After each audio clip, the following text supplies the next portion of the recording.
जय हिंद। मेरे प्यारे सभी छात्र वीरों का बहुत बहुत स्वागत है। दोस्तों 9 दिसंबर का सबसे पहला जो डेली करंट अफेयर है वो आप सभी के सामने रहा। हाल ही में ओएनजीसी के नए अध्यक्ष कौन नियुक्त किए गए हैं? Who has been appointed as the new chairman of ONGC? तो नए चेयरमैन बने हैं ओएनजीसी के अरुण कुमार सिंह। कौन बने हैं? अरुण कुमार सिंह। देखिए पीटी उषा ऑप्शन में है, तो मैंने आपको हाल ही में पढ़ाया था। ये भारतीय ओलंपिक संघ की क्या बनी? अध्यक्ष बनी है और पहली महिला बनी है। हंसराज अहिर की बात करें तो ये राष्ट्रीय पिछड़ा वर्ग आयोग के हाल ही में अध्यक्ष बने हैं। राजीव लक्ष्मण की बात करें तो राष्ट्रीय सांख्यिकी आयोग के हाल ही में ये अध्यक्ष बने हैं। मैंने आपको ये सारी डिटेल्स पढ़ाई थी।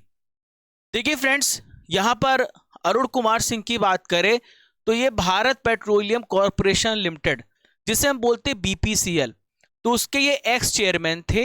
अब ये ओएनजीसी के नए अध्यक्ष नियुक्त किए गए हैं। इसके अलावा दोस्तों एक और इंपॉर्टेंट अपॉइंटमेंट की बात करेंगे। इनका नाम है वैसा रामकृष्ण गुप्ता। ये क्या बनाए गए हैं? बीपीसीएल के अध्यक्ष और प्रबंध निदेशक। इनको अतिरिक्त प्रभार दिया गया है, ठीक है, क्योंकि बीपीसीएल पहले अरुण कुमार सिंह संभाल रहे थे। अब अरुण कुमार सिंह को ओएनजीसी दे दिया गया है।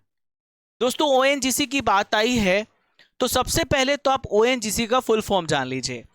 ओएनजीसी का फुल फॉर्म है oil and natural gas corporation. Bharat सरकार की ये एक सार्वजनिक महारत्न वाली कंपनी है। दोस्तों प्रेजेंट में भारत में 12 महारत्न कंपनी है। ओएनजीसी का काम होता है भारत में जो क्रूड ऑयल है, जो नेचुरल ऑयल है, उसका प्रोडक्शन करना, और ये सबसे बड़ी कंपनी है। भारत के डोमेस्टिक प्रोडक्शन में इसका 71% का कंट्रीब्यूशन है। यदि आपसे पूछा जाए कि प्राकृतिक इसका जो स्थापना है कब हुआ है, तो 14 अगस्त 1956 को तेल और प्राकृतिक गैस आयोग के द्वारा इसे स्थापित किया गया। दोस्तों यहाँ पे नियुक्ति की बात करें हैं तो हाल ही में जितनी भी इंपॉर्टेंट नियुक्तियां अभी हुई हैं उसको भी रिवाइज कर लेते हैं। हाल ही में नॉइस, जो कि एक टेक ब्रांड है, विराट कोहली को नया ब्रांड एम्बेसडर बनाया गया है। हंसराज अहिर राष्ट्रीय पिछड़ा वर्ग आयोग के अध्यक्ष बनाए गए हैं। मैंने आपको पढ़ाया है। राजीव लक्ष्मण की बात करें तो राष्ट्रीय सांख्यिकी आयोग के अध्यक्ष बनाए गए हैं। विजेंद्र शर्मा ये institute of cost accountants of India के अध्यक्ष चुने गए हैं। स्कूल शिक्षा विभाग के नए सेक्रेटरी बने हैं संजय कुमार। पीटी उषा, मैंने लेक्चर के स्टार्टिंग में ही बताया, ये भारतीय ओलंपिक संघ की अध्यक्ष नियुक्त की गई निर्विरोध और पहली महिला है। याद रखिएगा, पहली महिला है। इन्हें उड़न परी के नाम से जाना जाता है। दोस्तों आप पढ़ रहे हैं डेली करंट अफेयर्स और मैं हूं आप सभी का राजा गुप्ता, जो डेली करंट अफेयर्स पढ़ाता हूं। लॉन्ग लाइफ तक पढ़ाने का आप सबसे से वादा किया है, 1 साल हो गया है। दोस्तों डेली करंट अफेयर्स का यहाँ पर आपको टेस्ट भी मिलता है। पूरा डेली करंट अफेयर जो आप पढ़ते हैं ताकि आपका रिटेंशन पावर बढ़े, इसलिए मैं डेली टेस्ट भी लेता हूँ। लास्ट में एक स्पेशल स्टैटिक जीके भी कवर कराता हूँ ताकि स्टैटिक जीके भी मजबूत होता रहे आपका। सबसे आखिरी में जब पूरा करंट अफेयर्स पढ़ा देता हूँ। दोस्तों ये है करंट अफेयर्स की ब्रह्मास्त्र क्लास।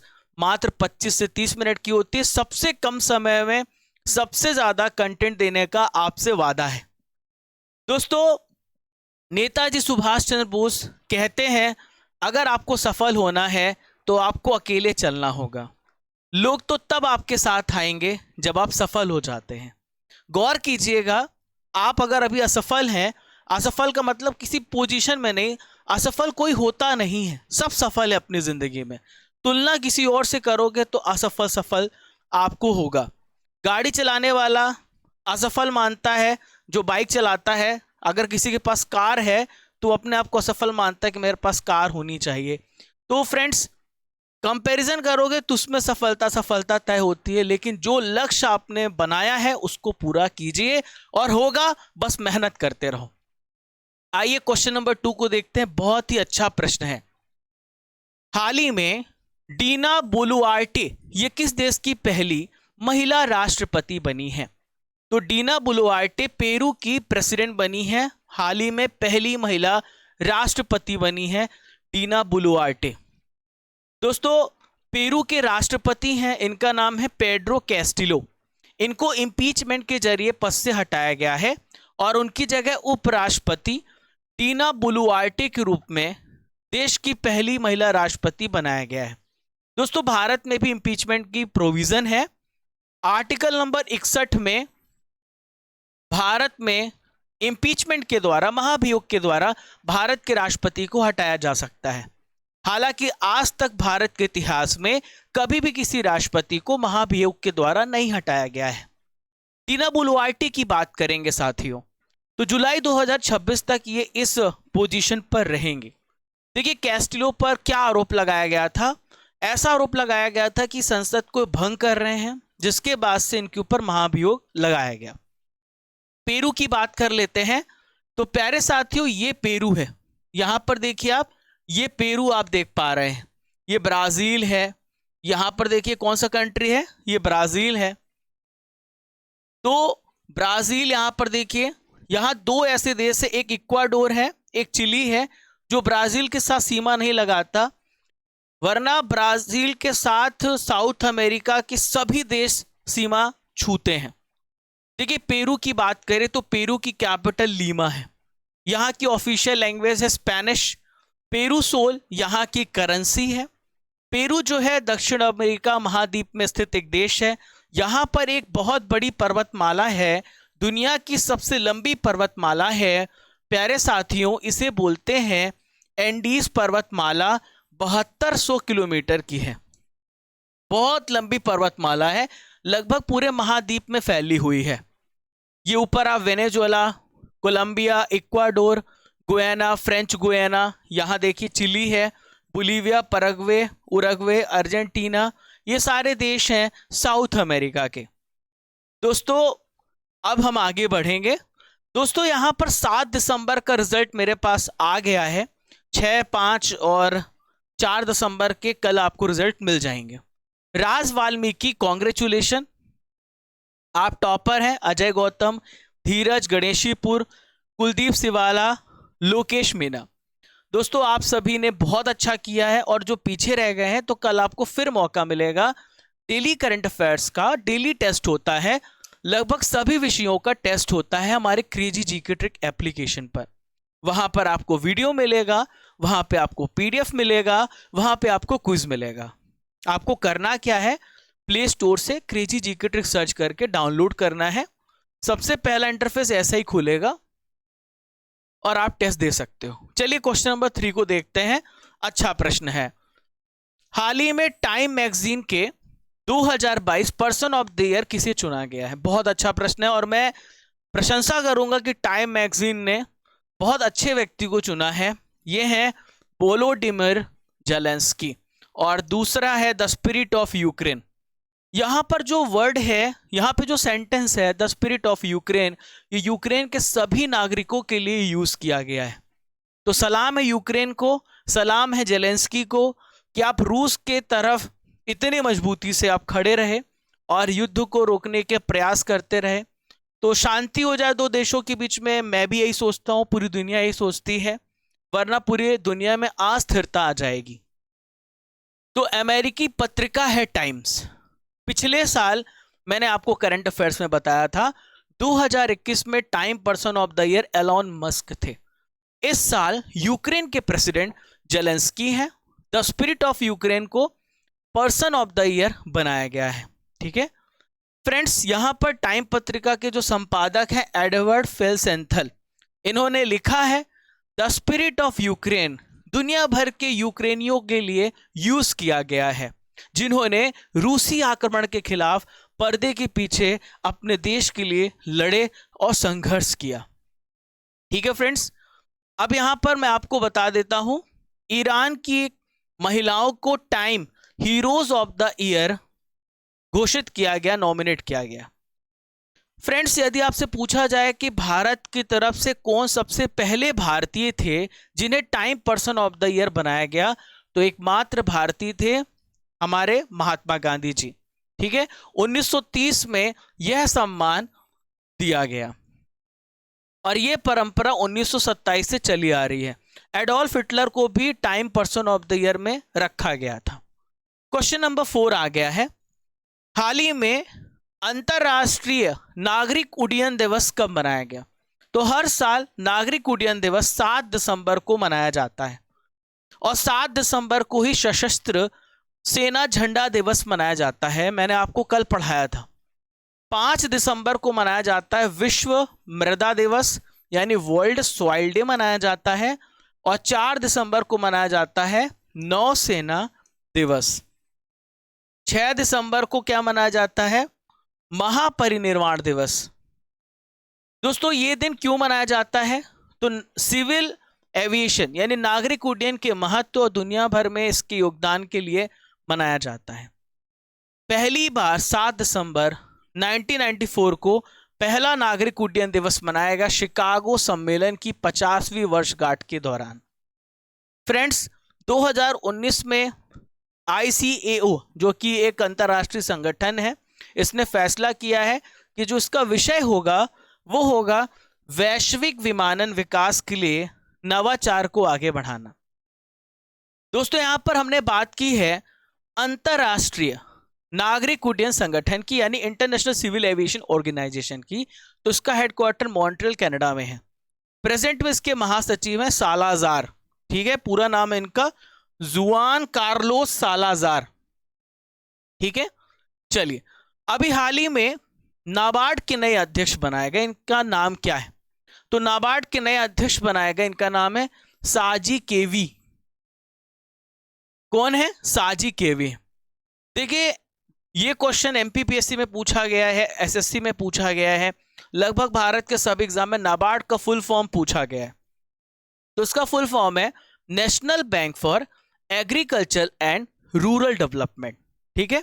और यह एक स्टैट्यूटरी बॉडी है, संवैधानिक निकाय है, यानी पार्लियामेंट के द्वारा इसे पास किया गया, संवैधानिक नहीं है, यानी संविधान में इसका उल्लेख नहीं है, पार्लियामेंट के कानून के द्वारा पारित किया गया स्टैट्यूटरी बॉडी है।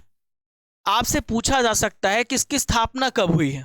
तो 1982 में इसकी स्थापना हुई है, 1981 ग्रामीण विकास बैंक अधिनियम के तहत। लेकिन नाबार्ड का काम क्या होता है? इसके नाम में छुपा हुआ रूरल डेवलपमेंट, एग्रीकल्चर लिखा हुआ है। तो इसका उद्देश्य है जो हमारा ग्रामीण वर्ग है, जो हमारा रूरल सेक्शन है, रूरल सेक्टर है, उसको फाइनेंशियल इंक्लूजन में शामिल करना, जो उसकी आधारभूत संरचना है, जो उसकी बेसिक जरूरतें हैं, उन सबको पूरा करना, लोन देना, कृषि का विकास करना, रूरल डेवलपमेंट करना नाबार्ड का काम होता है।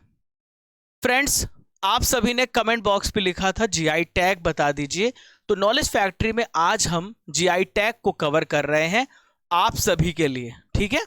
तो देखिए नागालैंड में जो नागालैंड का GI टैग नागा खीरा है, सोजत मेहंदी राजस्थान से संबंध है, टले खुर्सनी आम का 21 में सिक्किम से इसका संबंध है, तेलिया रुमाल तेलंगाना, सोहराय व कोहबर कला झारखंड से इसका रिलेशन है, कंधमाल हल्दी उड़ीसा, जुडीमा राइस वाइन चावल का एक टाइप होता है असम में, वहीं पे वाड़ा कोलम एक चावल का टाइप है, वो महाराष्ट्र राज्य से संबंधित है, गुच्छी मशरूम जम्मू कश्मीर, सिरार खोंग इसे हाथी मिर्च बोला जाता है, मणिपुर राज्य से इसका रिलेशन है, और कन्याकुमारी लौंग तमिलनाडु।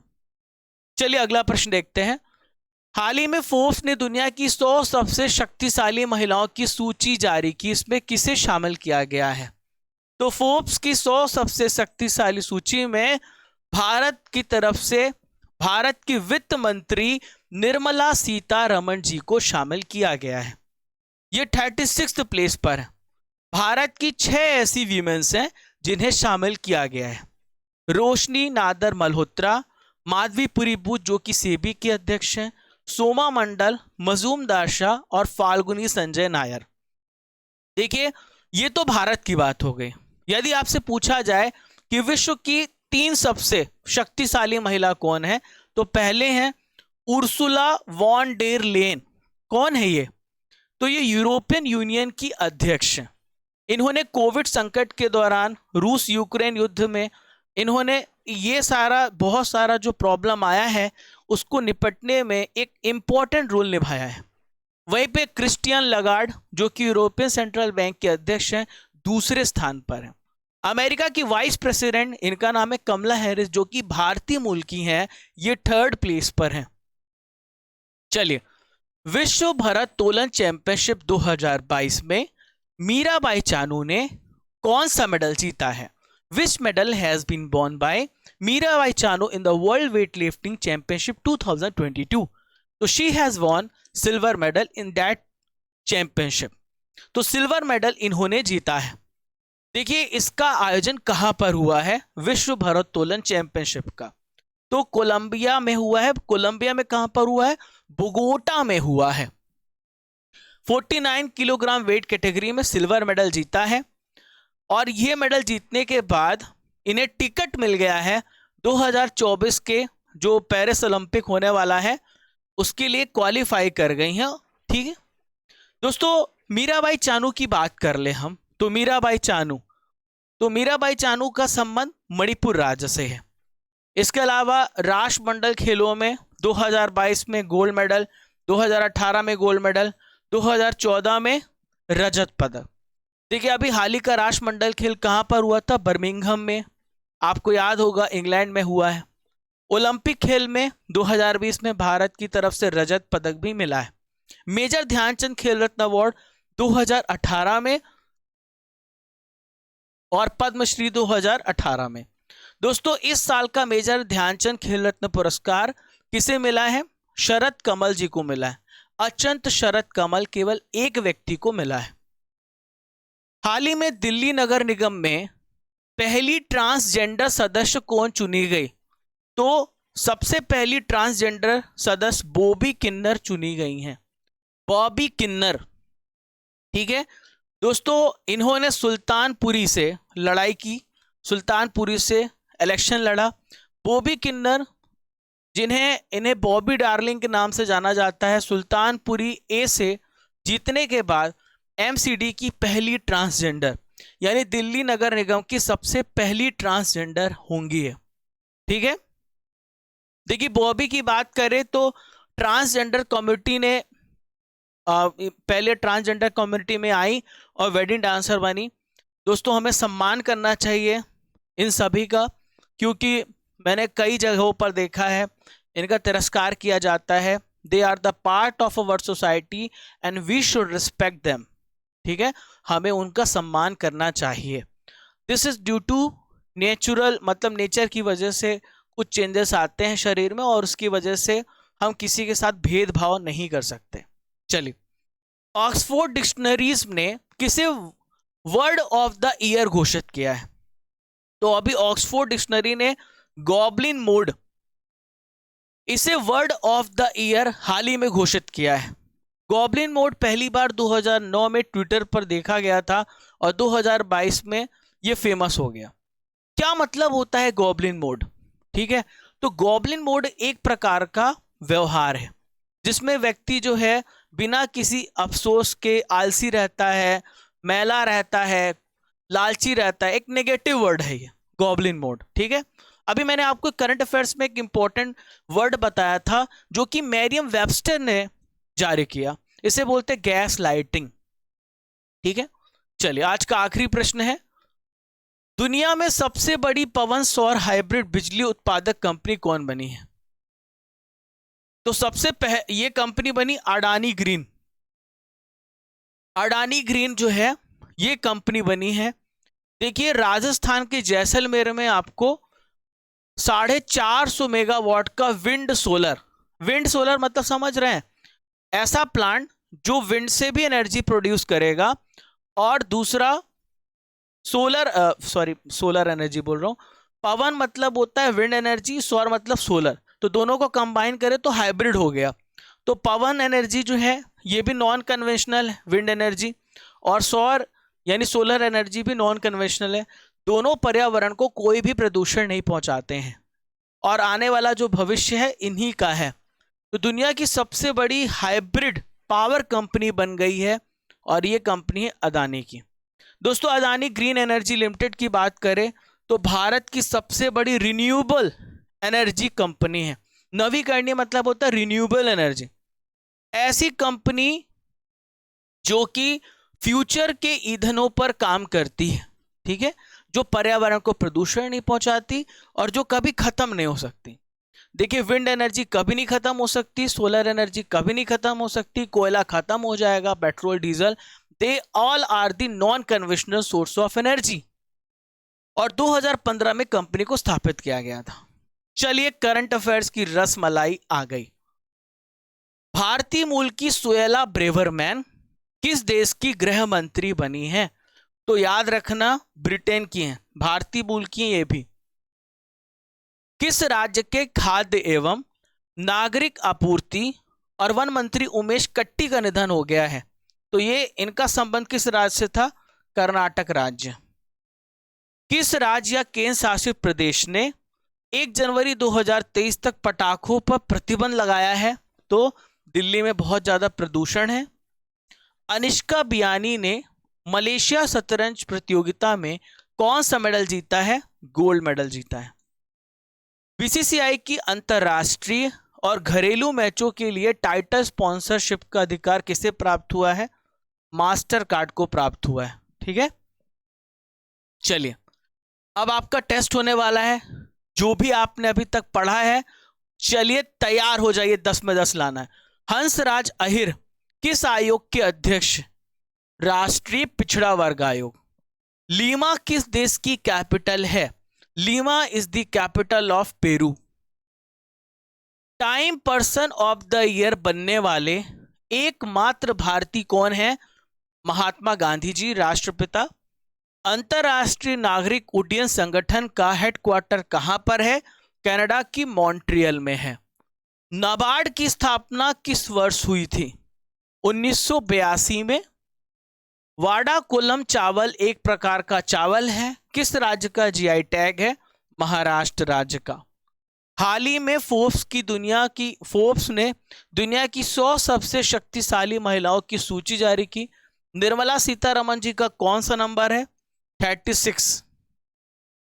कंधमाल हल्दी किस राज्य का जीआई टैग? कमेंट बॉक्स पे कमेंट चलते रहने चाहिए।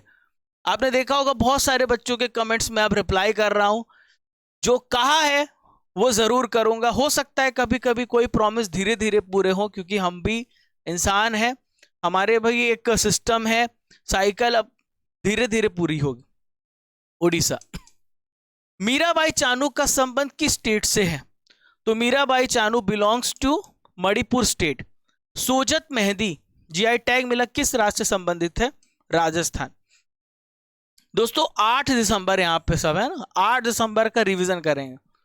2022 पर गूगल में सबसे ज्यादा सर्च किए जाने वाला विषय कौन सा है? आईपीएल। भारत द्वारा बांग्लादेश को मान्यता देने वाला 51 मैत्री दिवस कहां मनाया गया? ढाका में।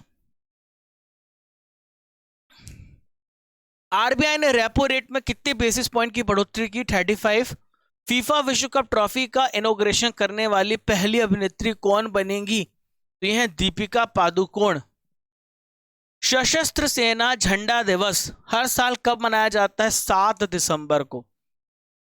योगेंद्र अलग हाल ही में निधन हुआ, इनका संबंध अर्थशास्त्र से था। डॉक्टर भीमराव अंबेडकर का 67वां महापरिनिर्वाण दिवस कब मनाया गया? 6 दिसंबर को। फोर्ब्स एशिया के नायकों की परोपकार सूची में 16वें संस्करण में किसको शामिल किया गया है? सभी को। ईएजी पुरस्कार 2022 किस बैंक ने जीता है? बैंक ऑफ बड़ौदा ने। थल सेना उप प्रमुख किस देश की यात्रा पर गए हैं? हाल ही में मलेशिया की यात्रा पर गए हैं। आज का सवाल है, ओएनजीसी के नए अध्यक्ष कौन नियुक्त किए गए? कमेंट बॉक्स पे बताइए।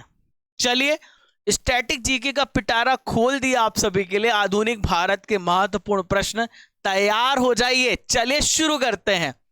महात्मा गांधी ने सत्याग्रह क्रिया विधि का सबसे पहला प्रयोग कब किया? चंपारण में। अंग्रेज पुलिस अफसर कैप्टन सैंडर्स किसके द्वारा गोली से मारा गया था? भगत सिंह जी के द्वारा। जय हिंद का नारा किसने दिया है? सुभाष चंद्र बोस जी ने दिया है। किस वर्ष मुस्लिम लीग ने एक पृथक राष्ट्र का संकल्प किया, पाकिस्तान प्रस्ताव स्वीकार किया? 1940 में। 1947 के बाद निम्नलिखित में किस राज्य को भारत संघ में सैनिक कार्रवाई द्वारा बलपूर्वक मिलाया गया? तो ये था हैदराबाद।